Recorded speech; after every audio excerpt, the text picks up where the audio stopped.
राधे राधे प्रिय साधकों, नमः शिवाय।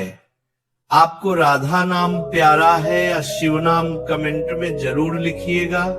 हमारे हड्डियों में एक सूक्ष्म ऊर्जा होती है जिसे संस्कृत में अस्थि वृद्धि शक्ति कहा गया है। जब तक यह शक्ति सक्रिय रहती है, शरीर लंबा और बलवान होता रहता है। यह शक्ति आहार, विचार और आचरण इन तीनों से जुड़ी होती है।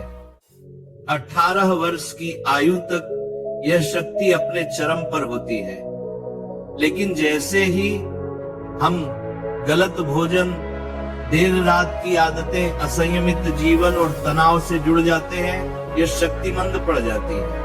अब प्रश्न उठता है कि क्या 18 के बाद यह शक्ति पुनः जागृत की जा सकती है?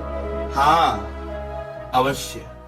शास्त्र कहते हैं, यथा अग्नि दारुणा जलम दग्ध्वा पुनः प्रज्वलते तथा अस्थि वृद्धि शक्ति अपि पुनः जागृत हो सकती है।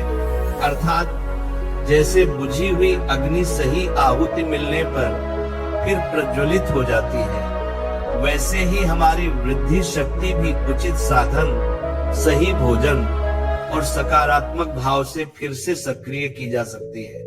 अब ध्यान से सुनो, हमारे अथर्ववेद और चरक संहिता में शरीर की वृद्धि के लिए कुछ विशेष जड़ी बूटियों और रसों का उल्लेख है।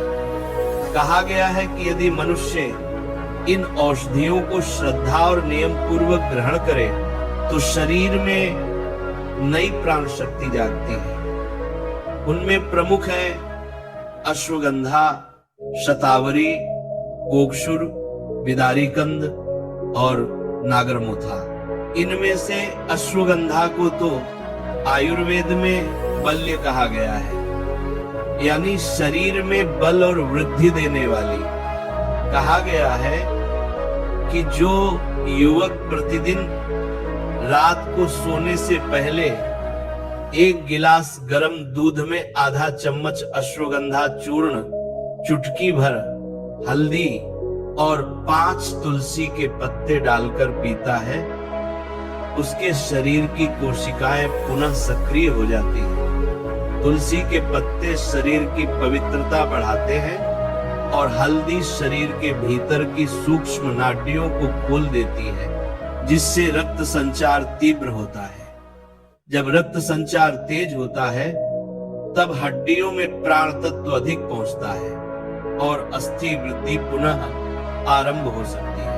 अब ध्यान दो, दूध केवल एक पेय नहीं बल्कि अमृत है। हमारे जगवेद में कहा गया है, क्षीरं जीवस्य धारणं बलम च, अर्थात दूध जीवन और बल दोनों का आधार है। यदि उसमें सही औषधि और श्रद्धा का संगम हो तो वही अमृत बन जाता है। लेकिन इसके साथ जीवन में संयम और दिनचर्या भी उतनी ही आवश्यक है। सुबह सूर्योदय से पहले उठो, खुली हवा में गहरी श्वास लो।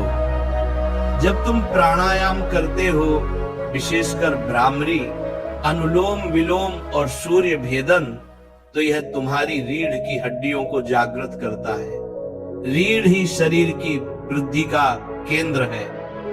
जब यह सीधी और ऊर्जा से भरी होती है तो शरीर ऊपर की ओर बढ़ता है। फिर कहा गया है, स्नायवः स्थिराः कुर्वन्ति देहम्, यानी स्नायु यानी मांसपेशियां जितनी स्थिर और सशक्त होंगी, शरीर उतना ऊंचा और मजबूत बनेगा। इसीलिए व्यायाम बहुत आवश्यक है, लेकिन व्यायाम केवल शरीर का नहीं, मन का भी। सुबह सूर्य को प्रणाम करो, हाथ ऊपर उठाकर सूर्याय नमः कहो और उस समय ये भावना रखो, हे प्रभु, मेरी ऊंचाई नहीं, मेरी चेतना ऊंची हो। जब चेतना ऊंची होती है तब शरीर भी उसी दिशा में रूपांतरित होता है। अब कुछ लोग कहते हैं, हमने बहुत उपाय किए पर कुछ फर्क नहीं पड़ा। तो स्मरण रखो, उपाय तभी फल देते हैं जब उनमें श्रद्धा हो। हमारे महर्षि पतंजलि ने योग सूत्र में कहा है, श्रद्धा वीर्य स्मृति समाधि प्रज्ञा पूर्वक इति, यानी श्रद्धा से आरंभ करो, वीर्य यानी शक्ति से निभाओ, स्मृति यानी निरंतरता रखो, और फिर परिणाम स्वतः प्राप्त होगा। अगला उपाय तुलसी और हल्दी का संगम। तुलसी को घर की लक्ष्मी कहा गया है। जो व्यक्ति प्रतिदिन तुलसी के 5 पत्ते शुद्ध दूध में डालकर पीता है, उसके भीतर की 7 धातुएं संतुलित होती हैं। ये केवल शरीर को ऊंचा नहीं बनाती, बल्कि त्वचा को तेजस्वी, मन को प्रसन्न और हृदय को शांत करती है। और हल्दी ये केवल मसाला नहीं, ये अमृतकणिका है। चरक संहिता में कहा गया है, हरिद्रा पवित्रा रक्त शुद्धिकरणी अस्थि बल प्रदायिनी। हल्दी हड्डियों को शुद्ध करती है, और जब अस्थियां पवित्र हो तो उनकी वृद्धि भी सहज होती है। अब एक दिव्य रहस्य सुनो। यदि कोई व्यक्ति पूर्ण श्रद्धा से सोमवार या गुरुवार के दिन प्रातःकाल स्नान के बाद तुलसी के 5 पत्ते, हल्दी की चुटकी और मिश्री मिलाकर गर्म दूध में लेता है और ईश्वर से प्रार्थना करता है, हे भगवान, मेरी लंबाई नहीं, मेरी शक्ति और स्थिरता बढ़ा दो, तो उसका शरीर उस भावना को ग्रहण करता है। भावना ही सबसे बड़ा विज्ञान है। जैसे बीज में वृक्ष बनने की शक्ति होती है, वैसे ही हर मानव शरीर में विकास की क्षमता छिपी है, केवल उसे जगाने की आवश्यकता है। और वह जागरण तभी संभव है जब मन में नकारात्मकता न हो। इसलिए हमेशा खुश रहो, क्रोध न करो, जलन न रखो, और अपने आहार में सात्विकता रखो। खाने में फल, सब्जियां, दही, दूध, मूंग दाल और ताजे अंकुरित अनाज लो। ये सब शरीर में कैल्शियम और प्राण शक्ति भरते हैं। भुना हुआ चना, तिल और शुद्ध देसी घी, ये 3 चीजें हड्डियों के लिए वरदान हैं। लेकिन जो चीजें नुकसान करती हैं, जैसे कोल्ड ड्रिंक, फास्ट फूड, देर रात जागना, मोबाइल की स्क्रीन पर देर तक रहना, ये सब तुम्हारी वृद्धि की शक्ति को धीमा करती है। अब देखो, वेद कहते हैं यथा मनो भवति तथा शरीरम भवति।